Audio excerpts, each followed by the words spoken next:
The Bridge Book Club meets every month, and we do record these sessions because there are a lot of people following from other countries, and they're not able to attend at this hour. But just a reminder to everybody that you can keep reading along and at your own time, on your own time, at your own pace. And you can join our discussion, watch the videos, join the discussion forum online. There's a lot of good discussion happening on our website. So yeah, please participate. So we're going to be discussing the two sections. This is our 5th meeting, and the two sections we're working on are somaticity and sexuality. And our facilitators are Roberto Almeida and Ana Paula Lage. If you could just wave. Hello, how are you? Sorry? I haven't started recording. I did, yeah. And yes, we've started recording the meeting so that everybody is aware that we're recording it, and it will be available on the Isaac YouTube channel to view later. Okay, so let's get started. I'll hand it over to Roberto and Ana Paula. Okay, Anna, first you. All right.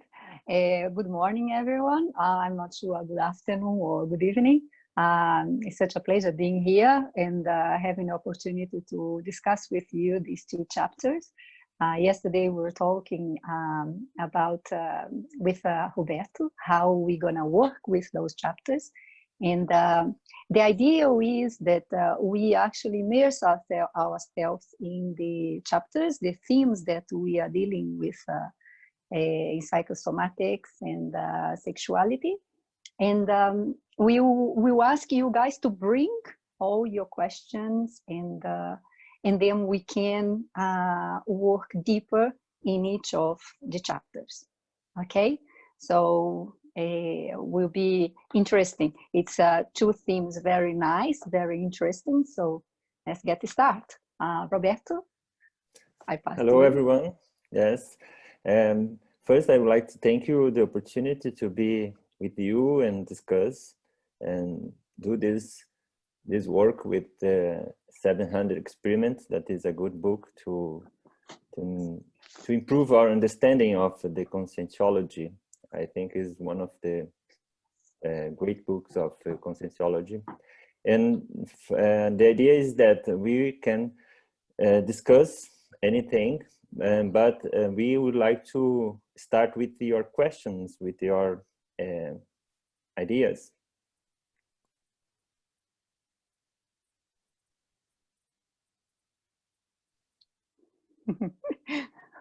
All right, have you guys written the chapters? Hello?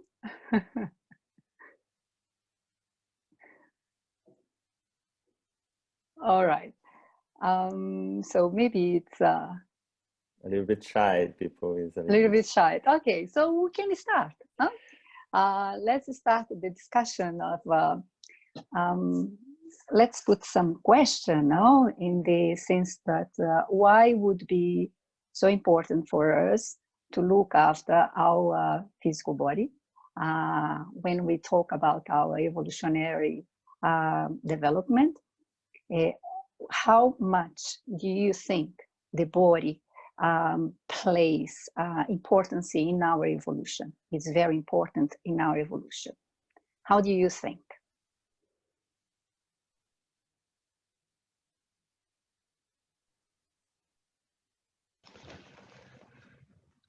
Yeah, Anna, Paula, Roberto, Sandy. Hey, Sandy. Yeah, hello, hi. Sandy. Yeah, I think the physical health is very important, and because I think there's such a strong link there between your physical health and your overall well-being and your mental health and your ability to be calm. When there's a crisis or when you're under pressure.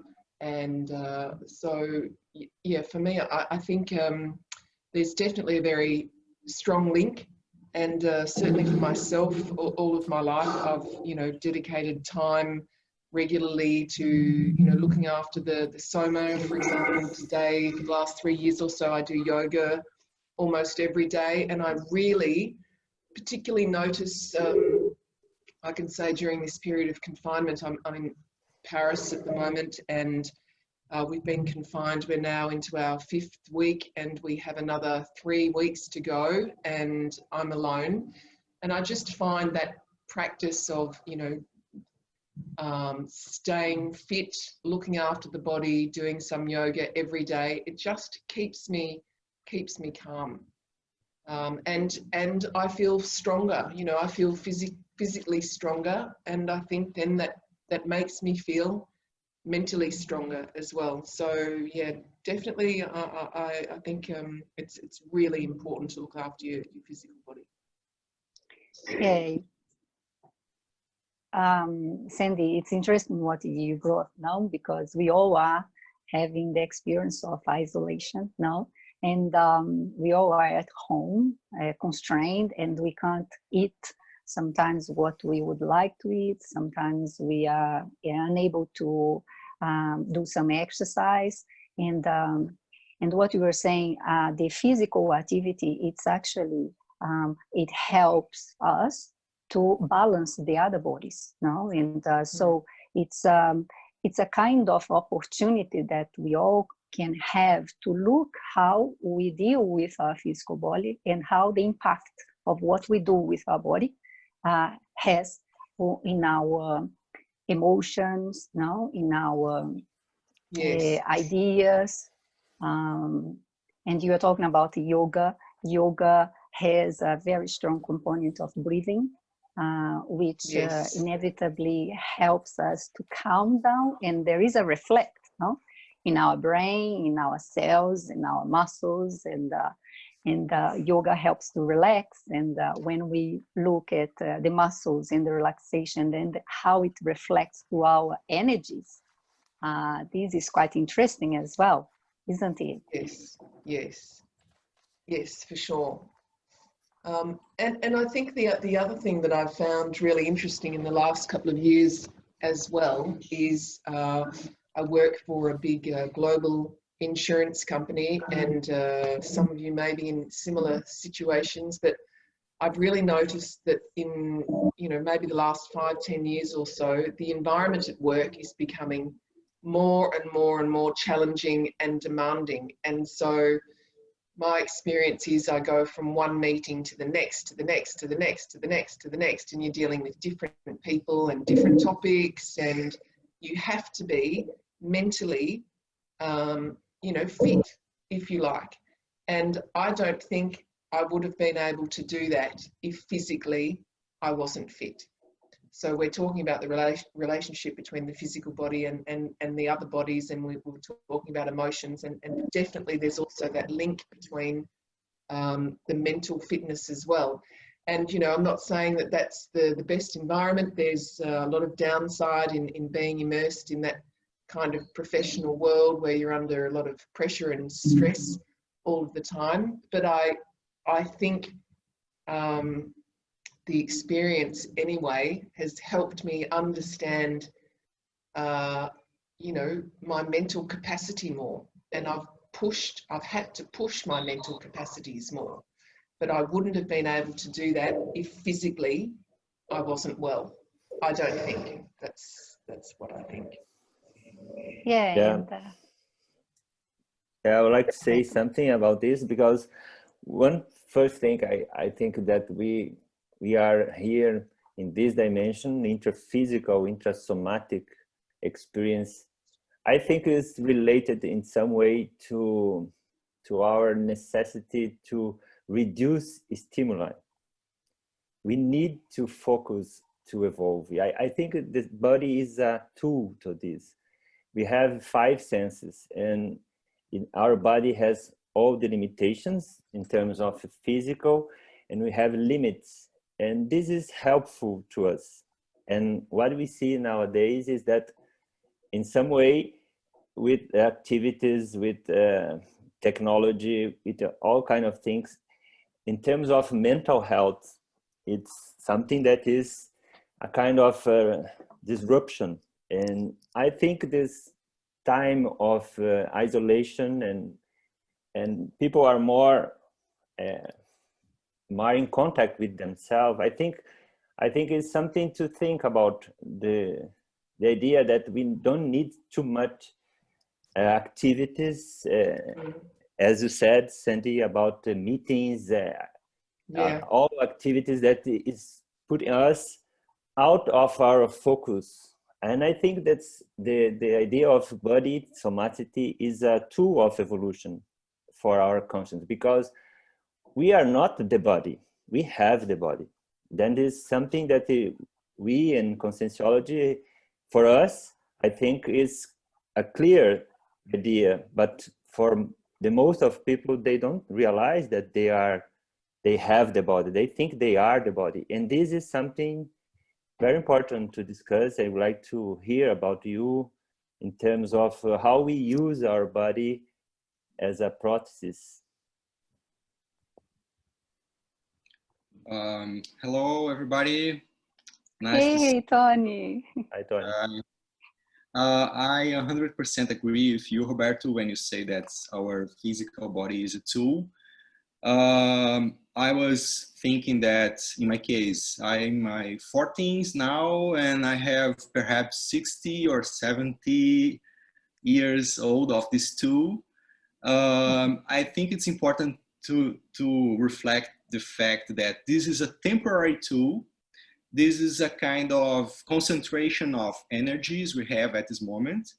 And the way we deal with this tool, the way we respect and use this tool shows our level of discernment. So it is important to think how I am feeding, respecting, looking after this tool every time, every day, my routines, my decisions, my habits. So when we think the physical body as a tool, everything changes, because as you mentioned, we are not the body. We are living temporarily in this dimension and using this body. So this is the main point, I think, to start the reflection. And Yeah, one thing, and just compliment something. I think the women have more the identification that they are the body. What do you think about? oh. So let's start then. Just do something that Tony talked about, now the longevity of the use of the body, how important it is we reflect on that, and that we are not our body, but we use our body in this dimension, and how we use our body reflect the use of all the other bodies as well. So one thing about longevity, it is a fact that what we do nowadays, since I would say, since the day we were born, and throughout our teenager times, and then our median age, which nowadays they say for 45 onwards, this will reflect on the body we're going to have when we are older. So just a preamble there. But Roberto, yes, guys, what do you think? Do you think the woman is more thinking that they are the body more than the men? What do you guys think about that?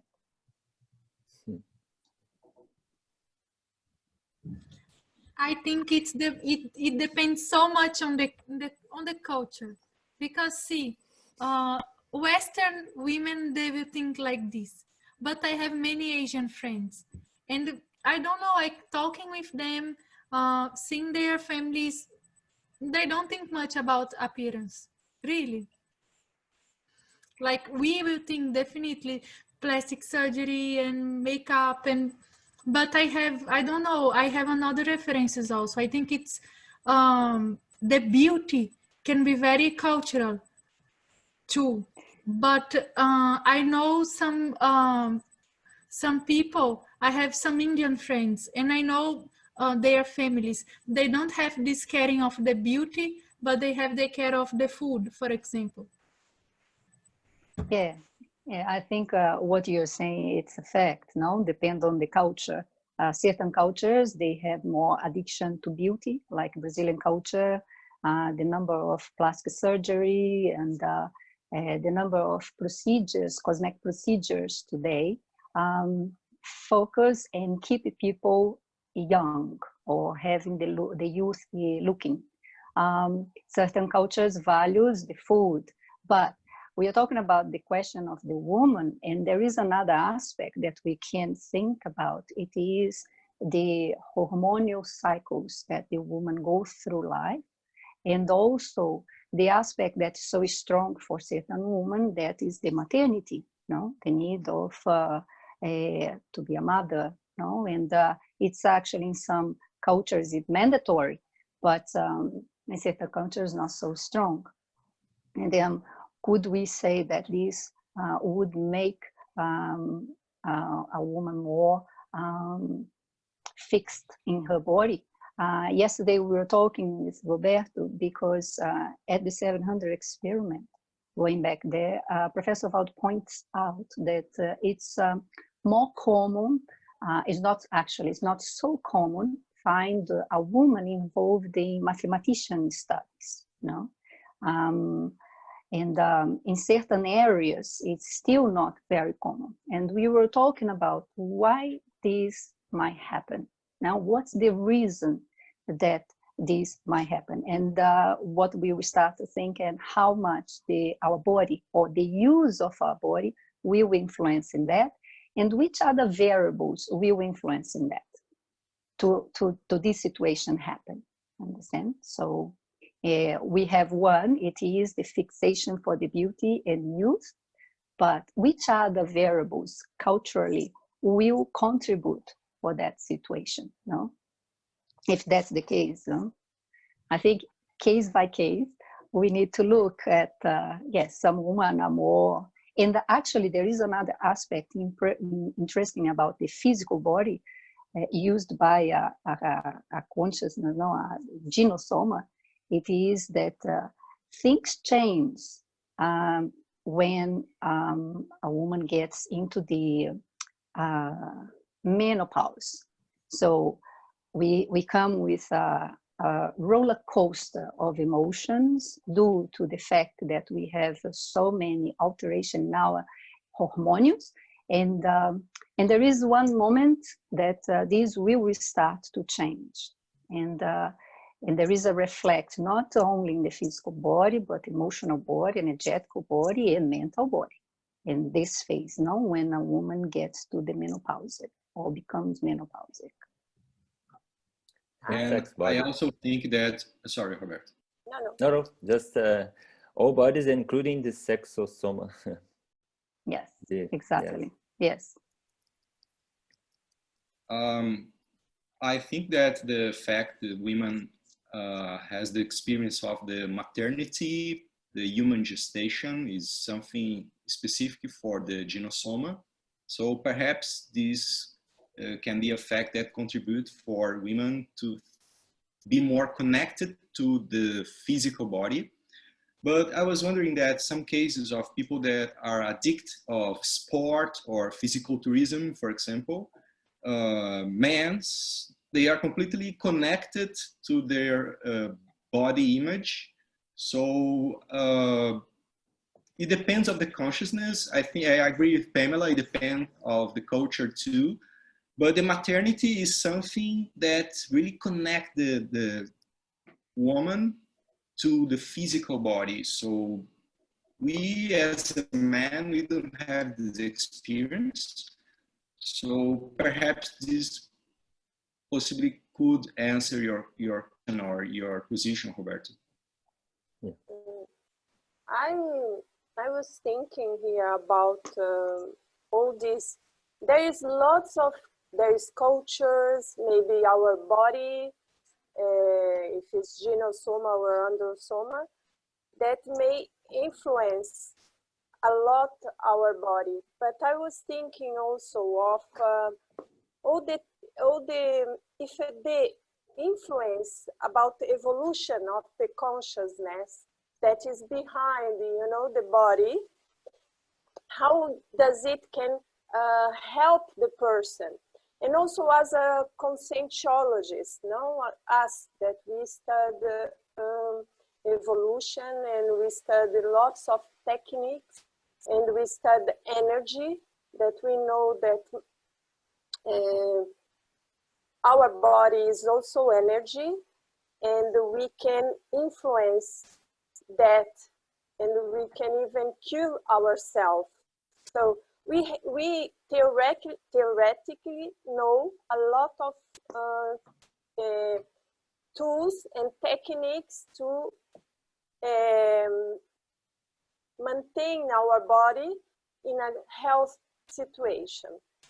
But what I thought, at least with me, is that sometimes, like now, in isolation, and I'm prioritizing more exercise, healthy food. Also, I don't work so much as I used to, and so all that can help me more with my energies. But in the same time, I still think that I lose energy sometimes, even in isolation, you know. So it means that I don't, seems that is a lack of how to use very well my energy. I don't know if you, because there is lots of people here that has more experience with energy, and what could we do to maintain more this health? What do you think we can do to everyone? Is a general question. We can do to maintain more healthy, I don't know. Yeah. One interesting thing about it, now we are talking about the holosoma, our body, physical body, and you're talking about isolation. We are at home. Some people are in isolation by themselves, and so, still we can perceive that we are losing energy, or in some way we get the end of the day tired, despite that we haven't been anywhere, we haven't done anything different than stay at home. And one of the things that it's very interesting that when we talk about the body, physical body, the physical body, it's a tool to manifest in this dimension, but it is a tool that reflects how we are using the other bodies. And so even though I am exercising, even though I'm practicing on the yoga or stretching, if my thoughts, my emotions are unbalanced, this will reflect in the body. I'm still, what I'm saying it is, let's see, we are giving an example what we all are living now. We have an overwhelming number of news or fake news, people talking about a situation, a pandemic situation that is all around the world. There are lots of drama, lots of information that actually make us face death, possibility of death, and so many other things, fear. And how much do you think we get all ingrained in those news and start to think about this for 5, 10 minutes or 20 minutes and start to talk with everybody, and then comes the WhatsApp and we are putting our information there and we talk about what's happening? How do you think this, or better, do you think this will affect our body? If so, how? How are we going to feel at the end of the day using our physical body? Even though we are not feeling the emotion directly, how do you think will reflect in our physical body? Because as we know, our holotosemi, we have the thoughts, the emotions, our act, our energy that will appear in our physical body, and how our emotions affect our bodies. our physical body. Can I speak? Yeah. Sure. For the time being, we've been locked down because of the outbreak, and miraculously, the opposite, has happened to me, because people has been, totally invested in eating food and watching series, Netflix series and everything. But I've been taking this time in order to have a healthy routine, which makes a difference in my personal holodosing, and also obviously in my energies. So instead of, for instance, sitting down and pigging out on food and watching things that are not contributive at all to a positive environment, especially now that we're dealing with an extra physical reurbanization process, clearly, I've noticed that if we find ourselves concentrated in improving things like working on our consciential gestations, right? And also working our energies, keeping up with a good eating, a positive or healthy eating habits, and also keeping track of with exercise, physical exercises from home, which is viable, which is possible as well. I think it changes it all. It makes a difference. For the time being, I've been volunteering a lot from a distance. I've been working. I'm a volunteer at IIPC, and we've been developing some courses, online courses, which is something new to this institution, right? So there's a huge transition going on, and when it comes down to comparing my nowadays routine with my regular routine, I've noticed that it was like a big leap, and so yeah, I would like to share, about my experience in terms of the question that was going on. Yeah. Yes, I think that the key is creating good routines, and because to deal with the body and sex life, I think one very important thing is self-organization and routines, health habits, and I think it's very important to take care of our somatic life, because I have been studying lifestyle medicine. This is a new approach in medicine, and we used to have an approach to fix the body when he is sick. There's this conventional approach, and the discussion of these chapters here shows that the importance of promotion of health, the health promotion, and this is related with the prevention to problems with the body. And this is the key, because when you have our body in some way quiet, we have more space to produce and to think better. And this is a challenge, because if you don't take care in a very important, in a very how can I say, a careful way of our body, sometimes people start having noise in their body, and this noise means some sensation, something that is signaling silently that is not in a good condition. And sometimes people become used to live with this body and without the perfect conditions. This moment, I think people who are choosing this option that take care of themselves, create good routines, are having an opportunity to improve their quality of life. I think is the way. But as you said, many people are not take advantage of this. And usually I have to say something, that when we are studying now more broad aspect of health, that we used to say planetary health, this health of planet, we have an expression that is used that is business as usual, that people are all the time running and doing business.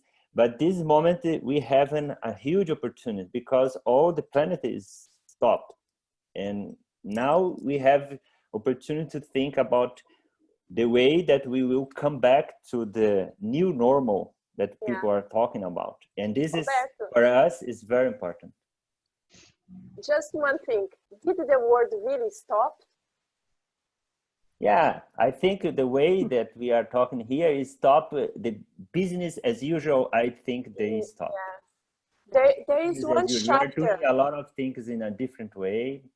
And I think we are having opportunity to rethink. Physically. I just said that because, yes, we stopped in the way of just think about, and but we are doing things in a different way. We are connected in a different way. So what I think is that what is happening here, I thought, wow, I'm isolated. But I start to see that I had a lot of experience during the night, and the work continues. Like Anna said, there is the television, we are connected, we are having information through our brain each day. And even if you are alone, I'm not alone, I'm with my evolutionary dude, but there is people that is totally alone. We are not alone. So when we are interacting with a lot of energy of this world, all this thing that is happening in the world now, this pressure that people brought, and I think that is something to think, because sometimes I've just had the idea that I was isolated, and then I perceive I'm not, and the energy is there, and the thing is happening, I'm connecting with that, and so I'm feeling all this interference also.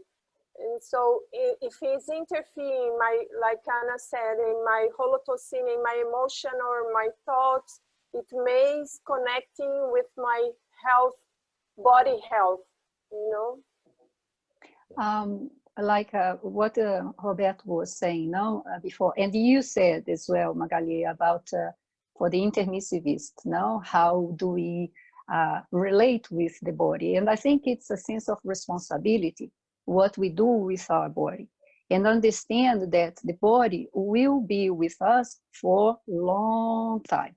And so we want to age, and we want to age gracefully and healthy. We do need to look after our body, but not only after our body. My area of specialization is psychology of aging. So nowadays, what they talked about a lot, it is how it is important, yes, looking after your body. And there are lots of information about that, good, healthy food, and so on. But there are other aspects as well, and a little bit will be related to what Roberto said, lifestyle that the person has. But there is one component very strong, which is the ability that the person carry on socializing, having relationship with other people. And these will impact the emotions of the body, of the person. And inevitably, those emotions will impact in how the person performs. So nowadays, some research bring the information that what we do, the socialization, the fact that we exercise, we walk, we interact with other people, these will influence, affect our longevity of our brain. So loneliness can predict in a long-term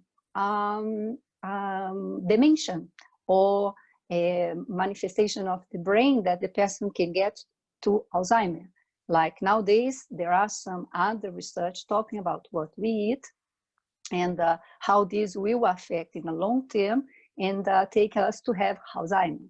So thinking of the information that Professor Waldo put in these two chapters, especially the somaticity, but sexuality as well, we're going to see there is a component that science ignores so far, some, no? That is energy, the impact of our energy in our body, and the impact of our emotions and the way we think and the thoughts we produce in those two bodies and the reflection in our physical body.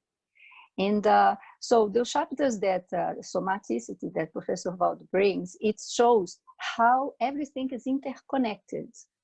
And I think the more we understand that what we eat will impact in my energy, I intoxicate or not my energy, no?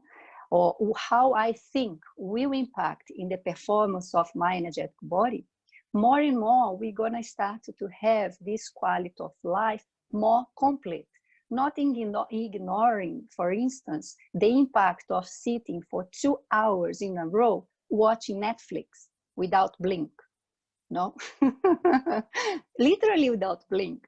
Or the impact of having a conversation of 30 minutes with someone gossiping about somebody else, or or taking part of a discussion, not contributing with ideas, but with, and this is something Professor Val talks about here, when people gossiping, no, but don't contribute with ideas, and how these drain the energy of the person. There is another chapter here that Professor Val talking about the sexuality, how people are workaholic, they work all day, and they arrive at home completely vampirized, and they don't have the energy to have a sexual relation with their partner. So everything will be interconnected. And so the more we observe that, and also we understand the phases that we go through in our physical body, not only in terms of the energy, the use of the body, but what's going to happen with the body with the pass of the time, more and more we can adapt to the necessities of the body and reflecting the necessity of our holosome. I don't know if that's understand? Yeah, I think I would like to, if anyone the has chapter you are talking about is the 172. It's the, which one? The sexuality? The chapter you talked about is 172, deviation of your sexual chakra by Sosyin. And there is the one that you talking is the night vampirization, no? When the people return home after your daily work without sexual chakra energy, which was left at or absorbed by the factory or office. You feel drained, even though energy is inexhaustible, without the strength of self-motivation to make love or have health pleasures. In a life mechanized and vampirized in directed and ambiguous way. That is really good chapter that you mentioned. Yes, and also can give us an understanding that in terms of sexuality, and why Professor Waldo, it makes me think why Professor Waldo point out two together, a chapter only about sexuality and physical body, because sexuality plays a very big role in the energetic manifestation that we have in this dimension. No? We live in a dimension that sex is overwhelmingly, we are all the time seeing subliminal images or references in movies all the time. It's kind of playing with the human sexuality and how these affect us in our tocenity, in our holotocene, you know, the thoughts we produce, and how much, obviously, a chapter before that, I don't remember the number, Professor Val talks about how a teenager spend how many hours per day thinking about the sex, no? And so it's a fixation.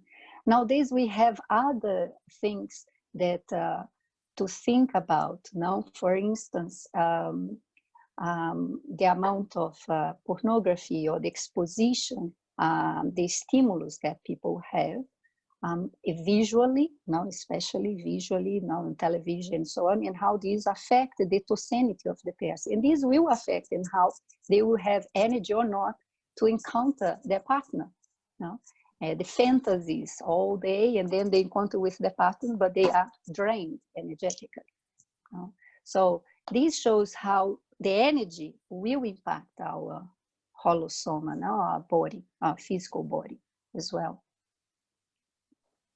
I'd like to say something is, I have been studying the neuroconscientiology, that is the study of the relationship between conscientiology and neuroscience. And one part of our body is our brain, very important part to manifestate our conscientiality. And something about what Anna talked about, the importance of relationship. One thing I discovered that they study the brain activity, and we have an intrinsic standard level of connection between the neurons. And what they realize now is that this basic or standard pattern of connection is related to social, to socialization. Our brain is constantly thinking about socialization. And we are having one thing very important is, they say that this is related to our, how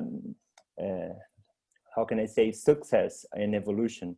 Because when we create this pattern, we are constantly simulating in our brains relationships, what we have to say, what they listen, what is other people are thinking, and we are constantly thinking about. Before this, I realized that everyone has, and I have in my self-research, this kind of simulation inside of my brain. And I used to say this like a consciential drama. It's kind of creation, a dramatic situation. I have to talk with someone, why you say this, if that person said that. And this kind of thinking, I think when we have the movies and Netflix and all kind of things, why this attract too many people? Because this is in some way connected with this need to create and simulate situations. And we, in this way, live this kind of experience in synchrony when we are doing this kind of activity. But the thing is, the health is related with the health of relationships. The health, our body, the health of mental health is related with the healthy relationships. This is a very important thing. They talk about love in that research. Yes, the name of the book is called How Emotions Are Made. It's a very important new discovery of emotions. I think we have a lot of insights in terms of the study of psychosoma if we have this new information about emotion, and they overpass a lot of myths about emotion. Very important. And I think Roberto? No.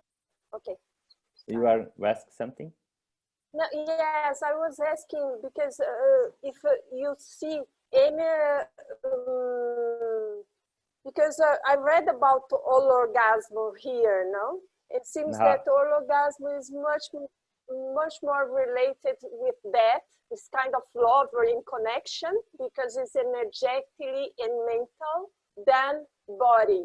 So I want to ask you if you study anything about that, if you can tell us anything about that.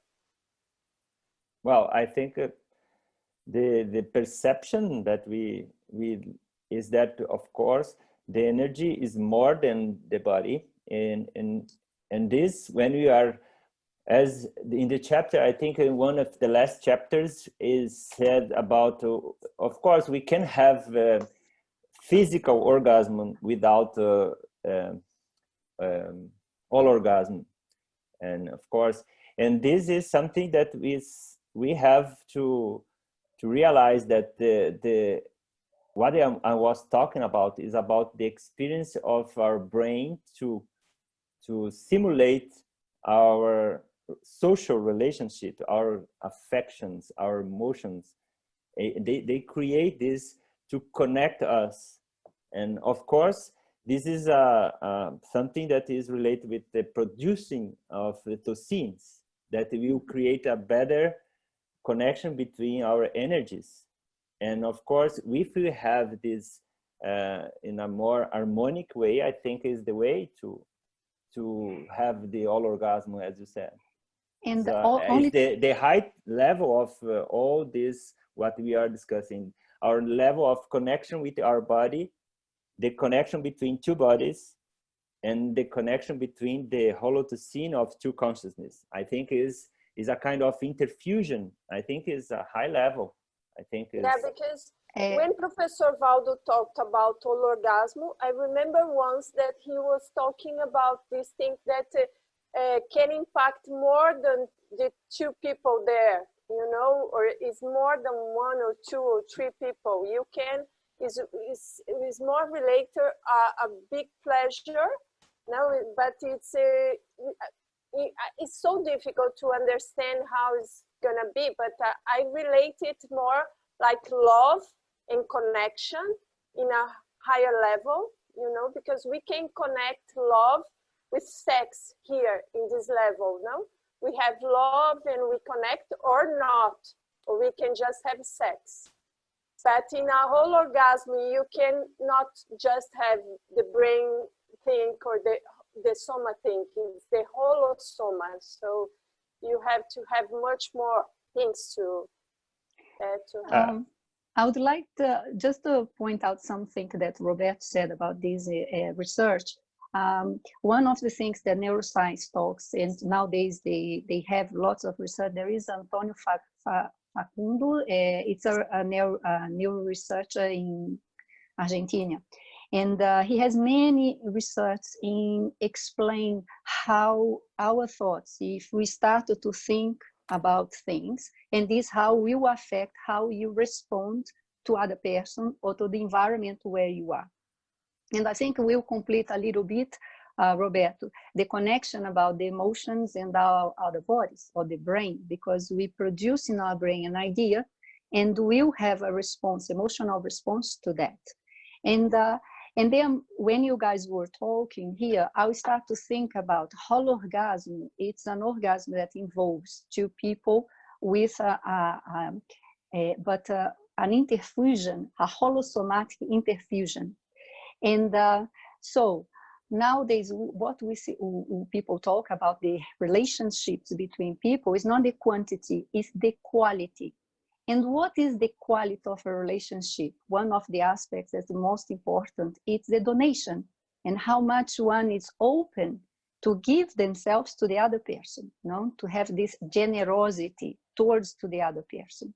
And this generosity encompasses not only their time, their energy, their ideas, their emotions, their physical body, sexuality. One point Professor Waldo pointed out here, the sex needs giving, needs that the person give themselves to the other person. Energetically speaking, it go beyond.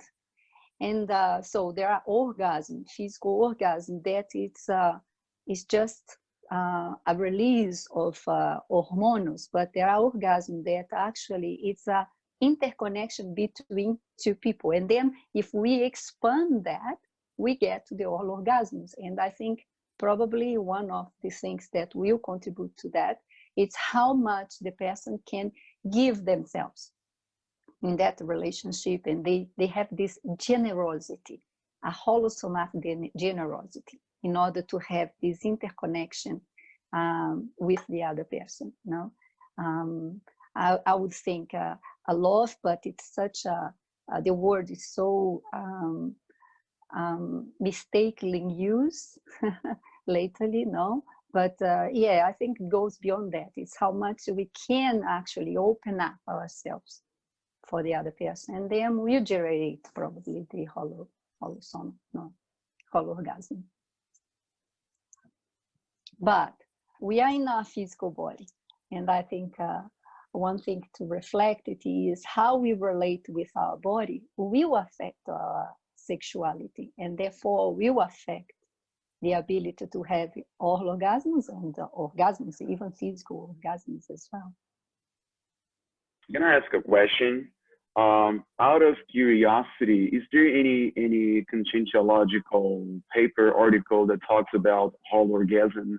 I mean, because as far as I know, the only person that goes over that is Dr. Waldo Vieira. But if you could recommend any paper for me to read, I'm actually very curious, because you know, this topic is really rare to be, you know, brought up in conversations like that. Thankfully, we have this meeting specifically talking about somaticity and sexuality. But it's very interesting because many times we find ourselves not available to talk about sexuality, right? This is a very controversial topic to many people, especially, not especially, but, you know, including to us from Conscientiology. So I was like wondering if there's anyone who ever wrote a paper that exactly talks about their experiences in regards to whole orgasm. I think the one problem is that in Conscientiology, we usually promote the idea that we have to talk and write about our own experiences. And I think this is a challenge to us and to talk about this. And I think that we have some kind of taboo in discussing, because there is a lot of things, but I think who of us here in this meeting has the opportunity to take that course of sexuality with Waldo Vieira? I would like to know if one can help. I did. And yes. I did. No, only three. Unfortunately. Yeah, and Tony and I. Yeah, that was a very interesting, that kind of discussion, very open discussion about everything of sex, from A to Z discussion. And guys, one thing interesting was that Professor Waldo separated the groups, males and females. Yes, that is very interesting. Just with the objective that we could talk about this openly. No, he was the only male in the group, the females, no, and it was very interesting because it's actually de-dramatized, put sexuality into a place like he talks about in these chapters.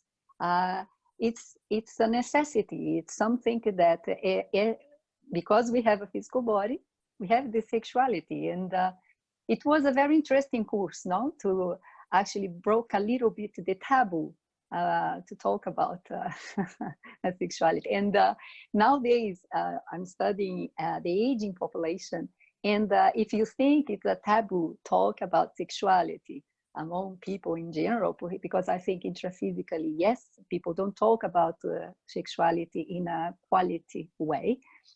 Think about sexuality after your 60s+, after 70s.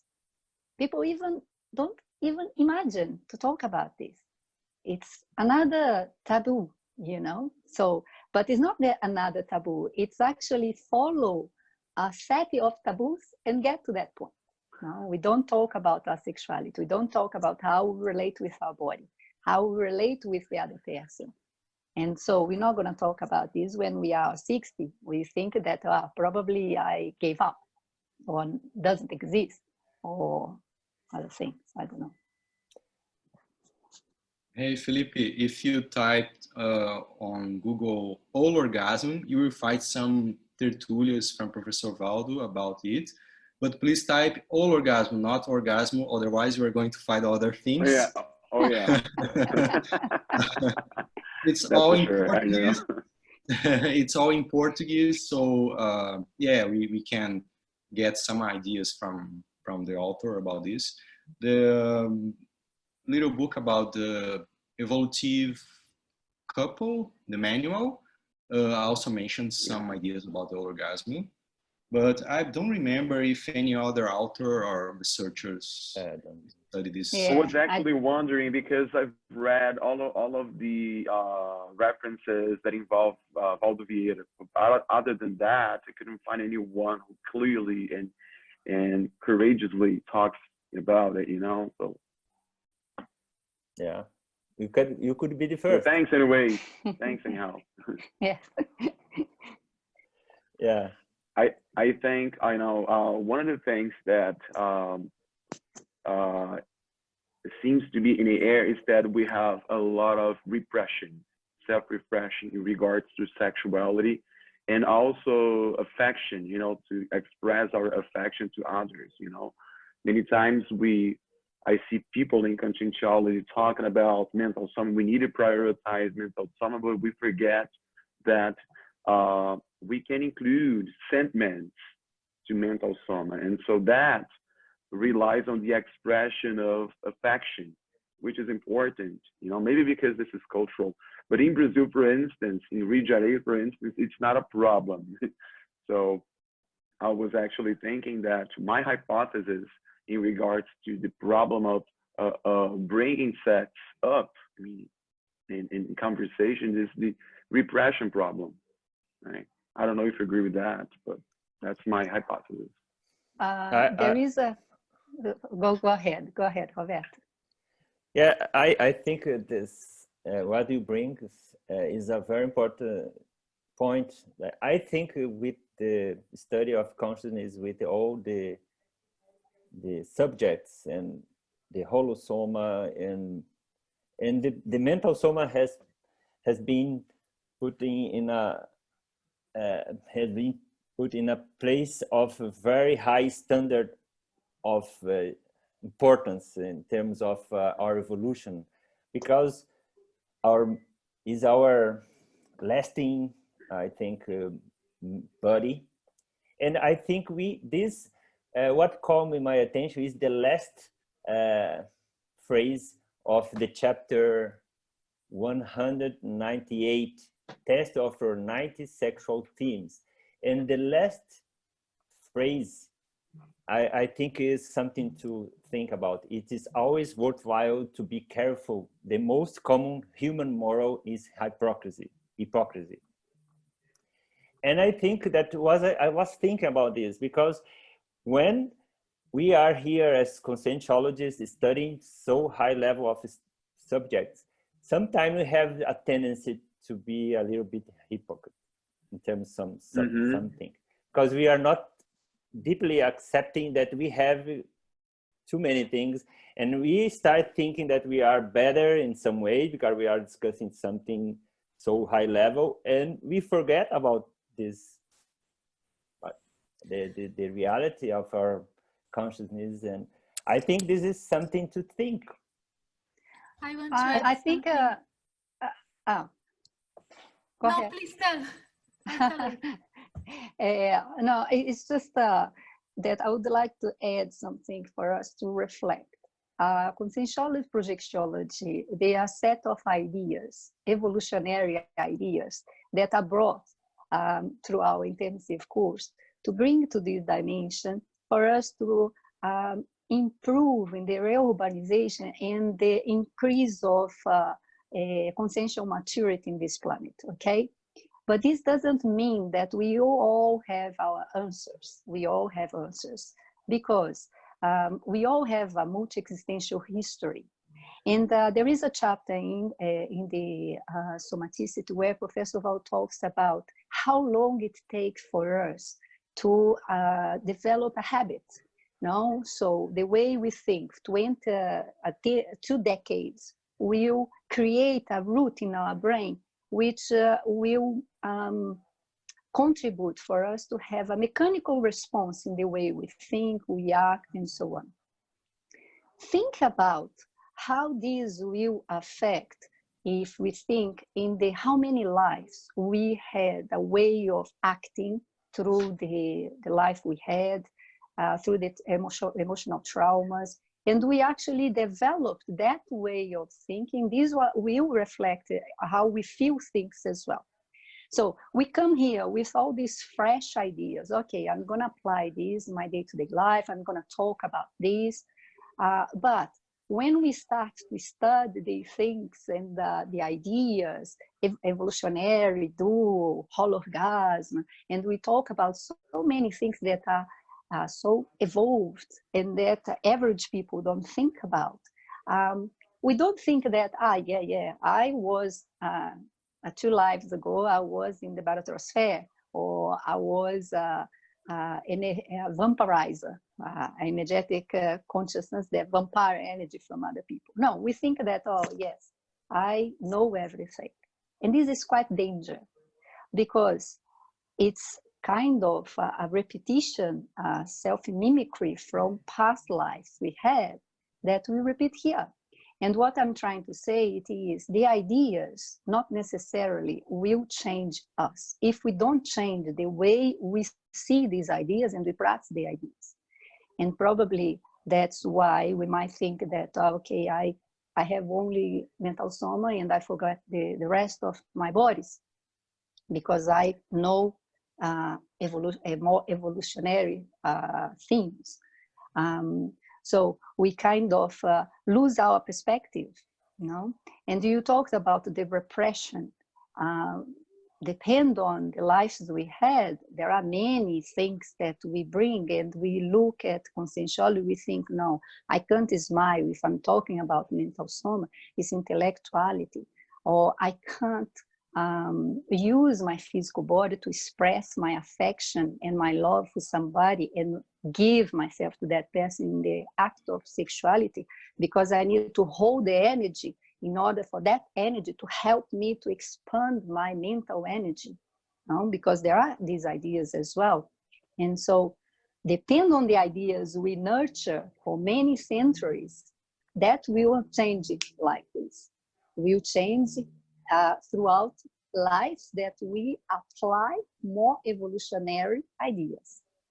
You know, it's just for us to think how we can't think only who we are today and what we do today as only as a result of nowadays.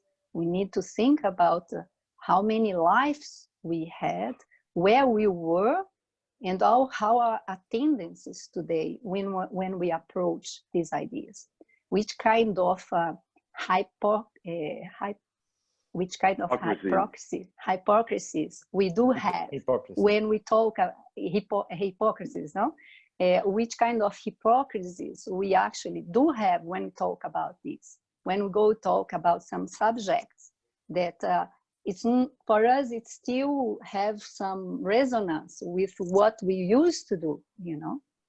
And I think that's one point that Roberto talked about. It's quite important, the level of our hypocrisy, where we self-corrupt ourselves. We are not facing actually what it is for what it is, the idea. We actually distort the idea in order to accommodate for the way we think and we don't want to change.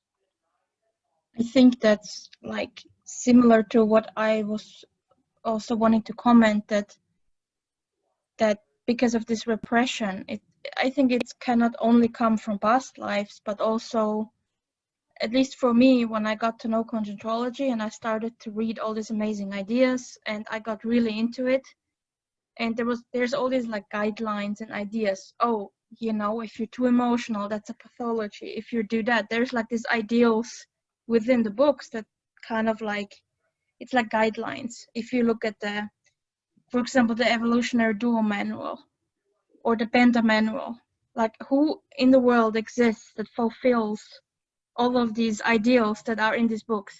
Who is the perfect person to check every single point Waldo wrote about in these manuals?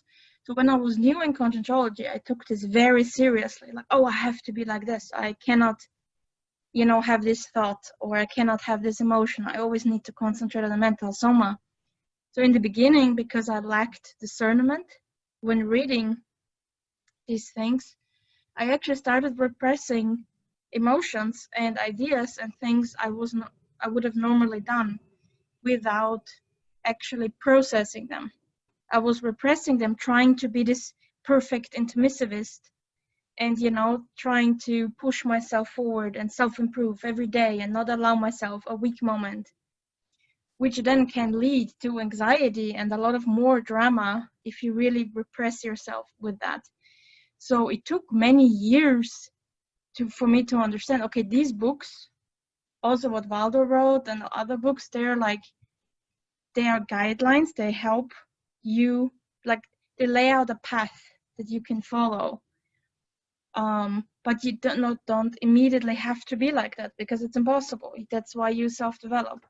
So I think that, which I think something that is not talked about that much within Conscientiology is that if, especially probably for new people coming into Conscientiology, that if you lack discernment, you can really pressure yourself and repress yourself just by trying to be the perfect intermissivist, to move forward quickly in evolution, you know, to not make mistakes or anything. So yeah, no. Melanie, I think you are right in this. Is a very important discovery. Mainly, I think it is important to the inverters.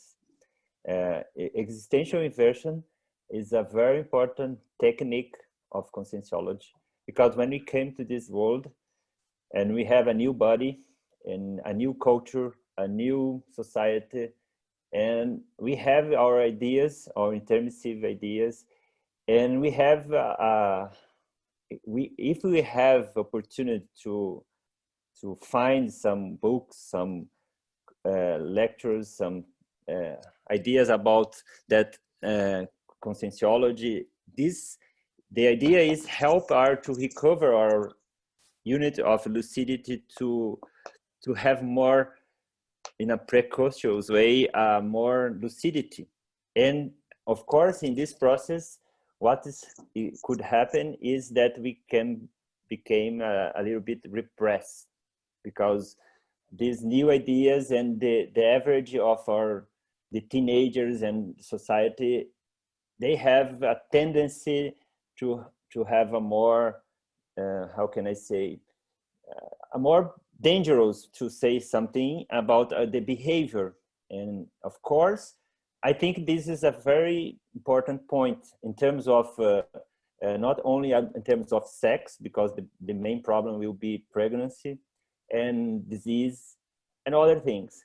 But in terms of conscientiality, the repression, I think is something that we used to do for many centuries and other lives, in order to deal with our inner nature. And of course, if we look to ourselves, the past is always worse than the present. And sometimes when we do self-research, we have to deal with your inner nature and your inner tendencies, and with your problems, your pathocines, and all these kind of things.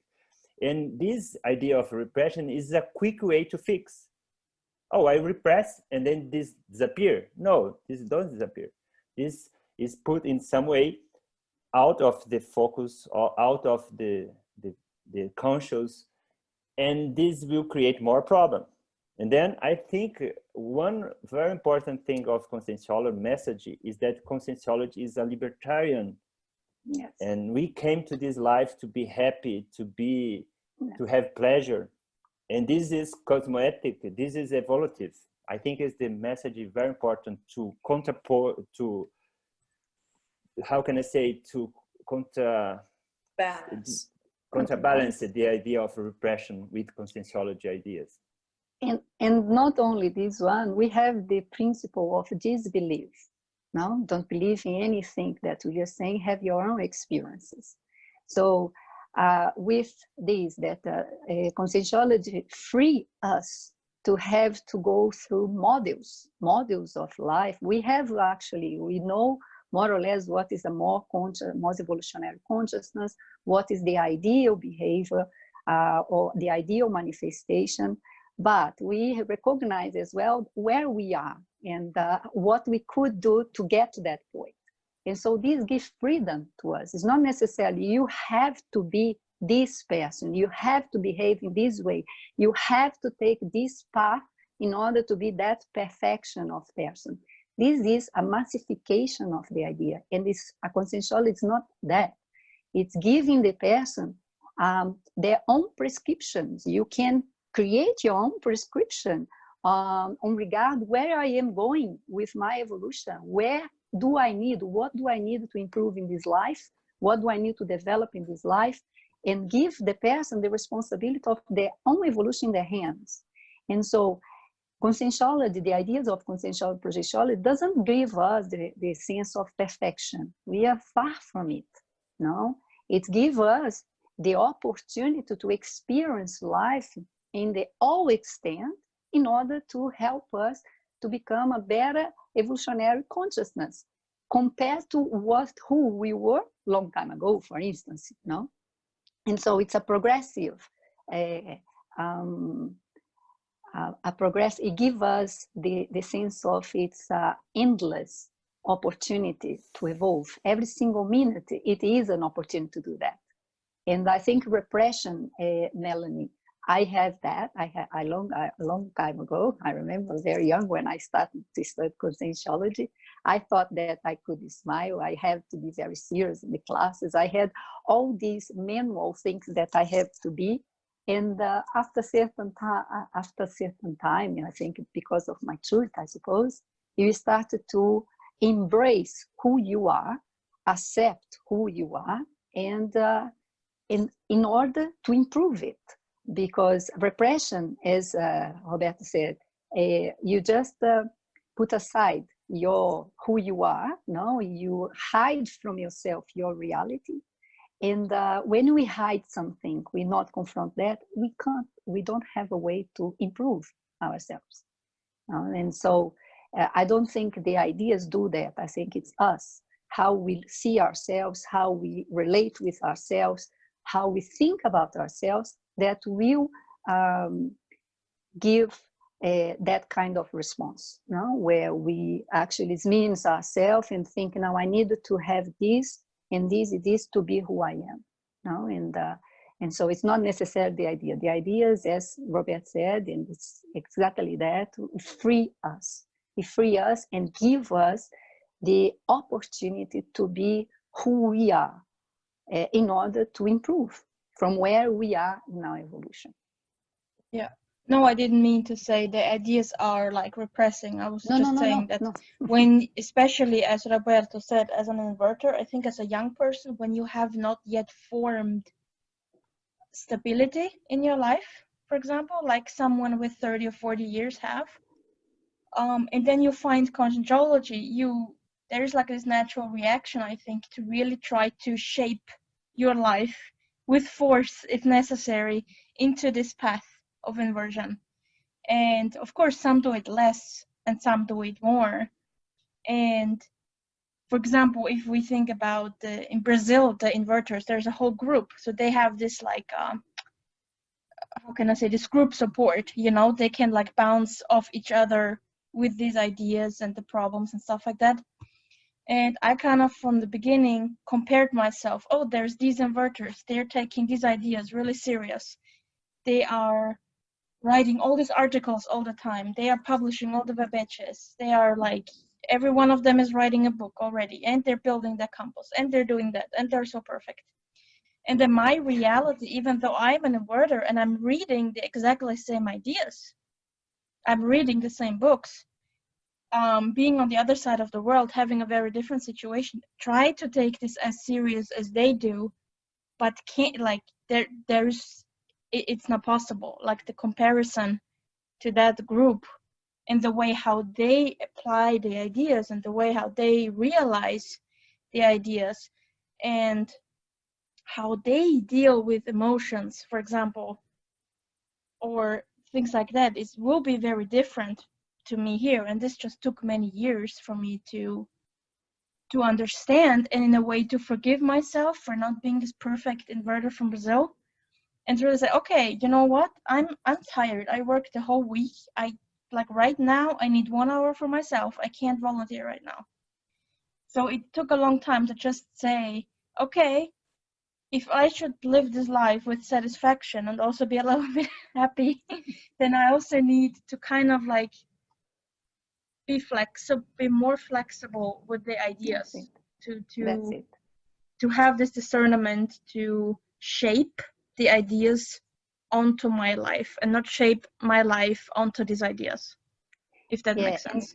And Yes. Melanie, it makes sense. And there is one thing that is I just important want to- you mentioned, that is regarded to the aspect you said, they are there, they are doing that, and they are doing that, and I'm here. And so each of us, in terms of our evolutionary path, each of us, we are where we need to be. And where we are, we can do the best of what we have. So no matter if the person is living in Russia or reborn in Australia or reborn in India, in Japan, or the ideas are with you. And one of the things that usually we look at the person, they produce a lot. See that person, they write verbiage so easy, and we start to compare ourselves and we think we are less than the other person. But we forget each of us, we have abilities, we have skills. Some of us are good in some things, some of us are not. And this comparison, it helps us to see that I can get to that point, but not necessarily I will have to be like that. I need to find my own way, my own style to go through my path of evolution and to have a voice to access the intermissivist. Because imagine, Melanie, probably you don't think this anymore, but if you talk with someone and the person wants to be a copyright, a cop of somebody else in order to evolve, imagine what's going to happen with the intermissivist. There is no access, there is no conversation because everybody's the same. Where is the intraconsciential style of that person, the energy that will allow that person to access the consciousness that has relation with them, the evolutionary group? And so thinking that, and when I started in Conscientiology for a while, I thought about that as well. And it's interesting when we start to think that I am singular in my evolutionary. I think there are things that only I can do. Nobody can do like I do. And we need to find that. What is my talent? What is my strong trait? What it is that I need to be doing that nobody can do? Even the person go and do like me, it's not going to be me, because that trait, it's mine. It's my style. It's the energy that I will access, the people that I will have to access. And that's sorry. I want to mention something that I think, based on what you're saying and what Melanie say as well, is because we are not, at least not at this level of our evolution, or at least at an earlier age, used to be free thinkers. We came, we hear the sign, don't believe in anything, have your own experiences. And it's like if we ignore it and we believed and we adored people and we worshipped some of them. And that, it's very easy to get into that trap and to repress, because we're believing it, we are not thinking by ourselves. And then as we grow, we might reduce the repression, and we start to be more free thinkers and embrace our individuality, like you were saying. And I think part of that is because we heard about the disbelief principle, but it's harder to leave that for most people, especially when you're growing up and you find a group that you have affinity with and you want to fit in, or you think you have to fit in, right? And then, but we don't have to fit in. Well, but if you don't fit in, people might look you in the wrong way. Well, if you are more mature and more secure, you don't care. If we do care, it's because we are trying to fit in still, right? We don't embrace our individuality. So we think that we have to behave in a way that people are expecting us to behave. And the other point that I want to make is that I think some people, they produce and they grow more when actually they are when they are away from the group. In some cases, I think being part of the group or some group, it can be very productive for the right person. I feel that a lot of people, my experience is there's a lot of people who are, for instance, like maybe this is more for the past, for Melanie and for many of us. I had times that I thought, well, I wish I would be in Brazil, because then, you know, I will be able to do more and practice more. But in reality, sometimes you can do more if you are in another situation. You can practice more, you can read more, you can get less involved on that. And then I found out that people who are there, they want to be in another condition as well. They can't wait to get out of there, right? Of Brazil, most people, they would love to be in another country, having the experience of traveling and meeting other people. So it's all about the perspective. But I think reinforcing the disbelief principle, I think this is something that I want to have very ingrained. There was something that called my attention right off the bat. I was like, okay, I like this. I don't know, I don't understand why I like it so much, but I do like this idea of not believing in anything, have our own experiences. And I think this will lead us to, even in the next life, having to fit in less, right? Not feeling out of place just because this is, think about how ridiculous it is to think that we cannot laugh, that we cannot show emotion, that we cannot, and we want to assist people, you know. And then one of the attributes of the Serenissimos is good humor. It's completely logical, and people think, no, I'm right, I have to be uptight, and I cannot, oh, it's smiling too much, there's something wrong with the person. So then let's cry, right? Let's cry, everybody, then, because it's just insanity. And I think having to be able to not be like that, but because if we are, then it's our problem. It's nobody else's problem. If we are kind of repressing, if we are, no, I have to be this way or that way, it's fine. If we are younger, we can cut the slack, right, for the person because of age and lack of maturity and life experience. But then if we continue to do that, then we need to do some serious work, I think. You know, that's at least how I feel. I went through that too. You know, you have to fit in, you have to, you know,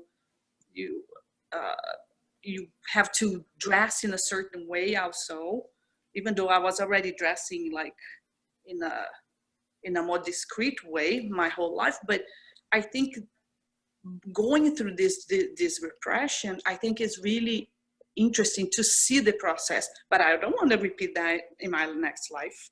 I want to come better. And if I do meet a group that I have affinity with, I don't want to have to fit in. I want to be a free thinker. That's the way I think. And if it's in alignment with what I think, we can do that. But I think it's because we are not used to be free thinkers. The base is because we're believers. We all came from other past lives that we were not thinking very independently. And that's why we have the group and this characteristic very predominant in all of us inside of the group. So I think this is interesting. And one thing that I want to mention also about sexuality is that I have a friend that I think is an interesting point that you made, is that she, now she's probably 75, and she told me that she had the most, because of her repression, and being from a culture that was very repressed, especially for women. She's Chinese. And she said that was after, when she was 70, around 70, that she had the best, the most fulfilling and most connected and balanced sex life experience with her partner. Same partner, but it was around that age that she had the best, because she went through a lot of, you know, a huge process of the repression and all that. But for a lot of people, they would think, what, 70 years old and they're still having sex? You should be taking care of your grandsons. Mm-hmm. Are you crazy? And a lot of men would think that. Mm-hmm. A lot of men would think that, wow, but 60, 70, really? And would scratch their heads. So I think this is really something, it's very deep. when she told me that, I was surprised. I was like, really? Wow, interesting, you know? And I was 40 at that time. And so we have so much work to do. And Simone, it's interesting what you are saying, because when we hear and study these things and talk with people and hear what they say, you understand how people, when Professor Waldo talks in the chapter here, the sex starts in the middle of the ears.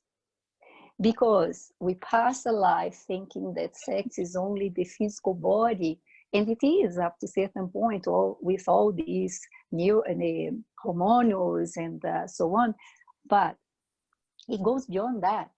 Because at 70, you're gonna think, oh, the body doesn't have the tonus anymore, the body is aged, it's wrinkled, and yet there is desire, there is excitement. And so where it come from? And so it's interesting because it's something that we needed to understand. It started to study more to see that the longevity of the body, it's the longevity of all the habits, all the things we can do, and sex is one of them. No? Yeah. And it's quite important. One thing. And I totally agree with that. And when you see a couple that they have been together for a long time, and you see that they have more intimate.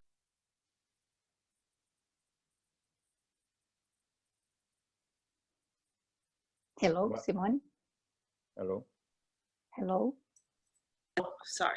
And when you see a couple that have been together for a long, long time, and they are together, and they manage to be together for a long time, and they have more intimacy, they know each other better, they have more true affection towards each other beyond the physical body, you can see the balanced energies among them, and they probably do have a healthier sex life, because it's beyond the physical body. When you are younger, and especially, and I would say guys are more visual, and maybe that's why we get more obsessed about bodies, because guys are more obsessed with bodies. They have that kind of interconnection. That's why it's an evolutionary thing, and in evolutionary psychology, we study that the tendency, right, of a guy looking for a younger woman, that kind of thing that goes on and on. So, of course, you're going to think, and a lot of men think like that, because if I have a younger woman, that means perhaps not, in our case, not for procreation, but for a more extended sex life, which is not true either, right? There's so many things in the body that can happen when you're younger and not when you're older, and vice versa. So it's complex, but I think having this idea and respecting, and if I have a friend who's 70 years old and she wants to find a boyfriend and have sex, I would think that is wonderful. Go for it. You should. Why not? Just because she's 70, she can't? Who said that? Do we have a, right? Well, one thing I would like to add about you said about free thinkers, Simone, is that it is about the repression in conscientiology, is that the one idea that we didn't discuss here was the idea of the sexual life and sexual development is related with the development of parapsychism. And one idea of becoming more parapsychic is that we can realize that we have intrusion, thousanic intrusion, and become aware of this kind of energy in our holotocene is what makes us really free thinkers, because otherwise we are being taught by other consciousness. And this is a very, very sophisticated idea that we have in conscientiology, that this is something that is sometimes create more repression when we are, I have to do this because otherwise we are in with an intruder with you. And this is kind of repression too. Oh my gosh, Roberto, now that you said that, I remember how many times I have seen these things happening. Like that you are like, you raise your voice and You It's your intruded. intruder review. Oh my gosh. And it's like, okay, so, well, I guess I better not say anything because there might be an intruder here and I don't even know. But after you know that there is no intruders, then you speak up, right? We learn to speak up and not to be, and not to care about that. Now, because maybe who are intruder, maybe it's the other person that would say such a thing. Because I think if we are really with good high level consciousness and helpers, they won't repress us. Even if it's a weird idea, the person would listen and would try to assist in a different way and not try to manipulate and repress the person into thinking that something's wrong with them. And there's nothing wrong with the person for raising their voice and speaking up. This is something that we should motivate people and we should embrace, and we should reward the person for doing that, even if it's something that we do not agree. So it's I totally, oh yeah, we've been there. And, so and just what one thing before Anna. Our time is up. It's passed quickly. So if you, Roberto and Anna, thank you for your participation. I want to see if you want to tell anything, you know, few 1 minute just to close it. And all right, so I think these two chapters shows us that the body, the physical body, and what we do with our physical body, it's will have a repercussion in a long term in our manifestation in this dimension. When we talk about our sexuality, and as we said, we saw here lots of repression. The repression just delay our opportunity to confront ourselves, to see who we are, and to go deeper in our weak traits and in our inexperiences. And also, it doesn't help us to have energies to strengthen our strong traits and to invest in the traits that we need to develop.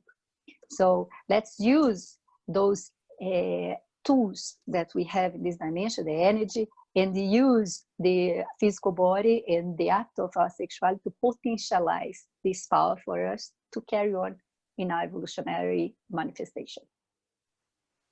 I would like to say that this idea of somaticity, the soma and the sexuality, I think the main thing is in evolutionary process and the study of evolution. One thing is change, very difficult, and we have to take a lot of attention in the change. And so I think that with the reading of these chapters, we have opportunity to think about our change in the behavior with our body and our sexuality. I think is a very opportunity to evolve in some aspects. And then I think that's the main idea that I'd like to call your attention, is to the idea of change the way you deal, the way you relate with your body and the way you relate with your sexuality, our sexuality, as you can say. Okay, thank you. Thank you. Thank you, guys. Thank you, guys. Thank you. Anna and Roberto. Thank you. Oh, let's see. Oh, yeah. So Anna and Roberto, we have we stay to the next meeting, okay? Okay. And thank you, everyone. We continue our discussion in the forum. So you're welcome, and I hope you can attend the next meeting that is next month, the May. Okay, we let you know by the publicity we do, okay? So see you, thank you very much. Thank you. Thanks, guys. everybody. Thank you, guys. Ciao, Stay ciao. safe. Thank you. Bye-bye.